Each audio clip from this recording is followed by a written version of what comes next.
경기도 용인의 한적한 시골 마을. 남편의 공무원 생활을 마치고 퇴직 후에는 작은 밭을 일구며 조용한 노년을 보내고 있었다. 나는 평생을 성실하게 살아왔다. 두 아들은 모두 서울에서 자리 잡았고 가끔 손주들과 내려오는 게 전부였다. 오늘은 아침부터 기분이 좋지 않았다. 아니, 사실 나는 요즘 늘 이런 기분이었다. 아니, 요즘 국이 왜 이리 싱겁냐고. 한 번을 먹더라도 좀 맛있게 먹자. 남편은 요즘 밥상을 앞에 두고 투덜거리는 일이 잦아졌다. 옆에서 조용히 숟가락을 들던 나는 한숨을 쉬며 대꾸했다. 짜게 먹으면 건강에 안 좋다니까. 병원에서도 그러잖아. 됐어. 그냥 좀 제대로 먹자. 남편은 투박하게 젓가락을 내려놓고 자리에서 일어나 버렸다. 나는 남편의 뒷모습을 바라보았다. 몇 년 전만 해도 우리는 같이 앉아 도란도란 얘기를 나누며 밥을 먹었는데, 이젠 마주 앉아 있어도 대화 한마디 나누기 어려웠다. 그는 점점 짜증이 많아졌다. 사소한 일에도 신경질을 내고, TV를 보다가도 헛기침을 하며 불만을 쏟아냈다.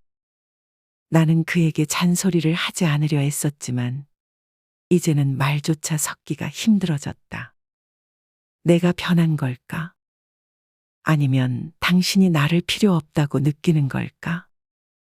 남편은 요즘 들어 자꾸 밖으로 나갔다.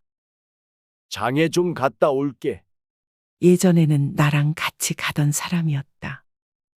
하지만 언제부터인가 그는 혼자 나가길 더 좋아했다. 또 나가요. 아침에도 다녀오지 않았어? 그냥 답답해서 좀 나갔다 오려고. 나는 대답하지 않았다. 이제 와서 붙잡아봤자 뭐가 달라질까? 그런데 남편이 나가는 시간이 점점 길어졌다. 늦게 들어올 때도 많았고, 어떤 날은 저녁까지 밖에서 시간을 보냈다. 그리고 어느 날 마을에서 듣기 싫은 소문이 들려왔다. 정희 씨, 남편 요즘 읍내에서 자주 보이더라. 어떤 여자랑 다니는 것 같던데? 나는 심장이 철렁 내려앉았다. 소문이 사실일 리 없다고 믿고 싶었다. 하지만 그날 나는 직접 보고 말았다. 읍내 장터에서 장을 보고 나오는데 남편이 어떤 여자와 마주보고 앉아 있었다. 그녀의 손을 살짝 잡으며 웃음을 짓는 모습까지. 나는 숨을 죽였다. 그리고 조용히 자리를 피했다. 집으로 돌아오는 길이 너무 길고 멀게 느껴졌다. 나는 이렇게 초라해졌는데 저 사람은 저렇게 웃을 수 있구나. 남편은 집에 돌아와서도 아무렇지 않게 행동했다. 평소처럼 TV를 보고 평소처럼 밥상을 받았다. 나는 묻지 않았다. 아니, 묻고 싶지 않았다. 어느 날 남편이 씻으러 들어간 사이 그의 휴대전화를 보았다. 손이 떨렸다. 나는 이런 사람이 아니었다. 남편의 물건을 함부로 뒤지는 사람도 누군가를 의심하는 사람도 아니었다. 하지만 휴대전화 속에는 보고 싶지 않은 메시지들이 있었다. 오늘도 보고 싶어요. 심장이 내려앉았다. 눈물이 나올 것 같았지만 참았다. 그 순간 문득 떠나야겠다는 생각이 들었다. 나는 혼자 짐을 쌌다. 남편은 눈치도 채지 못했다. 아침밥을 차려주고 나면 그저 TV를 보고 밖으로 나갈 생각만 하는 사람이니까.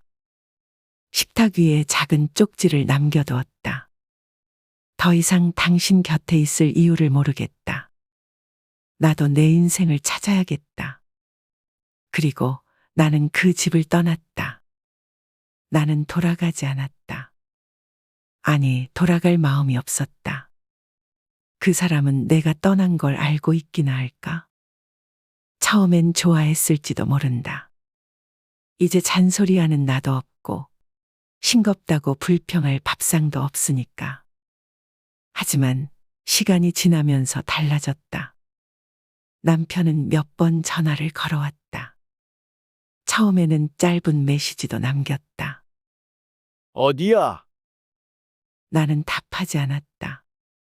몇 달이 지나고 나서야 소식을 들었다. 예전처럼 읍내에서 그 여자를 만나고 있지는 않는 것 같았다. 혼자 장을 보고, 혼자 밥을 먹고, 혼자 다닌다고. 그리고 몇 달 뒤, 남편은 감나무 아래 멍하니 앉아 있는 시간이 많아졌다고 들었다. 나는 떠났지만 가끔 마을 소식은 들려왔다. 남편이 요즘 좀 이상해. 혼자서 감나무만 멍하니 보고 있다니까. 나는 그 감나무를 기억한다. 내가 아끼던 나무였다. 손주들이 오면 거기서 감을 따주곤 했었다. 남편은 이제 와서 거기 앉아 무슨 생각을 하고 있을까? 아마도 늦게 깨달았겠지. 내가 왜 떠났는지, 내가 왜 견딜 수 없었는지. 하지만 이제 와서 그걸 깨달아도 나는 돌아가지 않을 것이다. 그가 필요할 때만 찾을 수 있는 그런 사람이 아니니까. 구독과 좋아요는 언제나 큰 힘이 됩니다. 오늘도 행복한 하루 보내세요. 감사합니다.